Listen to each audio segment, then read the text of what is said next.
Nabili ko itong mga dati, based na rin sa mga naging sira ng mga naging cellphone ko noon. 1, 2, 3, 3 suction cups, 9, 10 prying tool, and 1 and a half. Hulog. This is the best. And nung time na nagpalit ako ng doorknob dati, ng main doorknob, so kinilig ako sa doorknob. Huwag nyo namang tiperin yung kliyente nyo, bumili naman kayo ng ganito. So this is a rubber band. Kasi kapag nagre-repair ka ng screen ng mismong phone, it is important naman to use a rubber band naman. Huwag naman na yung tape. Yung tape is napuputol, hindi siya advisable. Advisable siya sa iPhone. Since si iPhone, hindi mo kailangan na mag-hold. Talagang naka-hold ng dati yun. So tape siya. Pero kapag Android phone naman, importante na rubber band naman. Di ba? Mura lang naman ang rubber band. So why not use rubber band bago mo siya ibigay sa kliyente mo or sa customer mo, diba? Here are the things that you need whenever you want to start repairing phone like me. So nag-start ako mag-repair ng cellphone since high school based from my experience. So since high school, nagpapagawa sa akin dati mga kaklase ko and they pay me actually. And wala naman silang reklamo at all. So ito nga, so naisipan kong gumawa ng content. If just in case you want to start on your own, at least ma-share ko kung ano yung mga gamit ko na ginagamit. So whenever I'm repairing phones in front of the customers or whether hindi nila ako kaharap. So the first is, this is not a technician bag. This is my old community health nursing bag. So nandyan yung link down below. By the way, and lahat pala ng products na ginamit ko is nandyan sa description box and sa comment section. So you better check it out. The first one is this one. It is important to get your own small tripod. Hindi para mag-vlog din. So the purpose of this one is, it is important na i-record mo yung ginagawa mong phone. Just in case na may question si customer or may dati nang sira yung phone, it is important na mag-take ka ng video just in case na may maipakita ka, in case na may hinanap sila. So mura lang to, nandyan din yung link sa description box. Let's start na dito sa tab na to. So nandyan din yung link nitong tab just in case na you want to keep your things organized. Ilalagay mostly sa handaan ito nakikita. The most important thing na dapat meron ka, mura lang ito, this is the complete set of screws. Ito siya. Nandito na yung Phillips head screwdriver, flathead screwdriver, pentalobe screwdriver, and the triangular screwdriver. So, nandito na lahat ng kailangan mo. Magagamit mo rin ito, hindi lang sa mga cellphone, for araw-araw na use din. Talaga ito. Just in case. Kasi kapag nagre-repair ka ng phone, it is important na makita nila na meron kang gamit talaga. Kasi mura lang naman siya. At the same time, you can repair on your own na kapag meron kang ganito. Next one is this thermal paste. So, mostly, whenever you're repairing phone screen, dapat meron ka rin ganito just in case na yung motherboard is dried na. So, bawat ano is meron siyang conductor heat. Any phone is meron talaga siyang ganon. Just in case na wala na, dried up na. So, you better to have this. So, binili ko to dati since yung laptop ko kasi is nag-dried up yung ano niya. So, it is important din na meron kang thermal paste.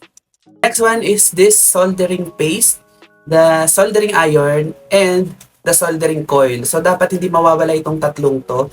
Hindi lang naman siya sa cellphone ginagamit, pwede rin siya sa tablet or sa araw-araw na something like appliances, something ganun. So, mura lang lahat naman ng to. Ilalagay ko dyan sa description. Maganda kasi dito is heavy duty na yung kanyang cord. Makikita nyo heavy duty siya. So, since nag-start na ako nung high school, so hindi ko naman kailangan madaliin lahat na bilhin to ng minsanan. So, nagsimula kasi ako nung high school, bali na konti-konti ko na yung ginagamit ko. So, yun, hindi man sila madaling maubos. So, up to now is meron pa rin ako. Nabili ko itong mga dati, based na rin sa mga naging sira ng mga naging cellphone ko noon. It's also important na meron kang mga blades. Important to. This is something na talaga makakatulong sa'yo. Mostly, if nag-repair ka ng phone na talagang na-repair na ng ibang technician. So, important na meron kang ganito just in case na may mga jumpers yung mga phone na i-repair mo. So, ito siya. And it is important not to be reminded na all of these are free. Free tools from the screen. Ayan siya. Pwede siya kung magdi-DIY ka to repair your own phone. So, pwede ito. Pero once kasi na you started to repair na some of the other phones, just like me, hindi na enough yung ganito. Since mga free tools to, so madadali silang masira. It is important na meron kayong ganito. 1, 2, 3. 3 suction cups. Next one, it is important to have your prying tool. 1, 2, 3, 4, 5, 6, 7, 8, 9, 10. 10 prying tool and 1 and a half. Hulog. It is important to have your own tweezers. This is used for cutting type to cut some wires, to hold to cut, something like that. Next one is this one. This is not a guitar pick, but shaped like a guitar pick. This is also a prying tool. One, two, shaped like guitar. Is the Phillips head screwdriver, the big one and the small one. One, two Phillips head screwdriver. This next item you must have is glue. This is adhesive glue, not mighty band. So never use mighty band in repairing phone talaga. Hindi mighty band yung pwede sa pagdidikit ng screen. Masisira yung mismong screen. So you need to have this, the B7000 glue. Please be reminded that you must have this in mistaking your phone. So, hindi advisable yung mighty band while repairing the screen kasi nga, yung mighty band is so liquid siya. So, mapupunta siya sa mismong likod nung LCD, yung mismong loob. So, madadamage yung motherboard. And meron na ako naging kliyente dati. Nagpagawa siya sa akin ng phone. Idinikit niya ng mighty band yung pinaka-screen ng phone. Ang nangyari, yung mighty band is napunta siya sa mismong SIM slot. Yung SIM slot hindi na matanggal. So, parang nga nangyari, gumagana pa yung SIM pero yung SIM is nakasiksik na sa loob. So, sabi sa akin kung pwede ko ba daw siyang tanggalin. Matatanggal siya kung matatanggal, pero masisira yung mismong SIM slot. And wala akong pamalit ng SIM slot. So, medyo may kamahalan yun since magbo-board skill. Next one is the set of two. So, this is not recommended in repairing phones, but I get this for my laptop. So, dalawa na siya. Meron siyang flathead screwdriver na Phillips head screwdriver. So, long siya. And nagagamit ko rin ito sa mga electric fan, mga something lalo kapag may ilalagay sa wall, something ganon. This is the best. And nung time na nagpalit ako ng doorknob natin, ng main door namin, nasubukan ko dati nagpalit na ng doorknob ng main door namin. Ito yung ginamit ko, this is the best. So kinilig ako sa doorknob. Next one is also, you need to have this. Kasi hindi ko rin alam ba't siya nandito since ginamit ko to for school. For school purposes to.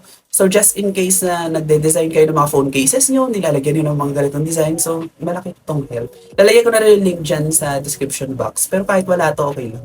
This is the most important na meron ka as a, sabihin na natin technician. It is important na meron kang heat gun. This is to soften the adhesive. Kasi every time na nagre-repair ka ng iPad, dapat meron kang ganito. Na-experience ko dati, nag-replace ako ng iPad. Na-experience ko dati, gumawa ko ng iPad. Ang sira is yung LCD lang, so hindi siya basag. So, napaka-challenging nun kasi kapag ka nabasag mo yung pinaka-glass, mag-aabono ka. So, yun lang yun eh. In repairing kasi, dalawang uri yan. Nandyan yung 50-50 ka natatanggapin yung item na mag-abono or hindi ka kikita. Kasi pwede mo siyang tanggihan, wala kang kita. So, pwede mo siyang tanggapin pero dun yung risk na baka ma-damage mo yung ganito, ganyan mag-aabono ka. Kasi meron mga device na hindi basag ang screen pero ang sira nasa loob. Like yung magpapalit ka ng battery, something gano'n. Na-experience ko dati, nagpalit ako ng battery ng iPad. Wala siyang sira at all. So talagang pawis talaga. Tagaktak ang pawis. So yun siya, kailangan mong matanggal ang maayos ng LCD, matanggal ang maayos ng mga tira-tirang adhesive. By the help of this. So, ito yung gamit ng heat gun. So, importante na meron talagang heat gun. Another thing naman is, wag nyo namang tiperin yung kliyente nyo. Bumili naman kayo ng ganito. So, this is a rubber band. So, kasi kapag nagre-repair ka ng screen ng mismong phone, it is important naman to use a rubber band naman. Wag naman na yung tape. Kasi, di ba, imagine, kapag tape-tapean mo siya, yung tape is napuputol. Diba? So, hindi siya advisable. Advisable siya sa iPhone. Since si iPhone, hindi mo kailangan na mag-hold. Talagang naka-hold ng dati yun. So, tape siya. Pero kapag Android phone naman, importante na rubber band naman. Diba? Mura lang naman ang rubber band. So, why not use rubber band bago mo siya ibigay sa kliyente mo? So, yun nga lang. So, kung may natutunan kayo sa video na ito, so pwede ka na mag-start mag-repair ng cellphone. So, thank you so much for watching this video. So, all of the items are in my description box in the comment section. So, I really hope you like this video. Thank you so much, guys. Bye-bye. And if nag-aaral kayo, wag naman kayo mag-quit sa pag-aaral. So, pwede nyo siyang isabay ito. Gaya nung ginawa ko in my entire college life. So, thank you so much for watching this video. Again, be educated all the time. So, yun. So, wag nyo laro-laruin lang. So, pwede maging funny, pero wag nyo lalaruin. Kasi, gusto nyo ba laruin ko yung cellphone nyo? Something ganun. So, thank you so much for watching.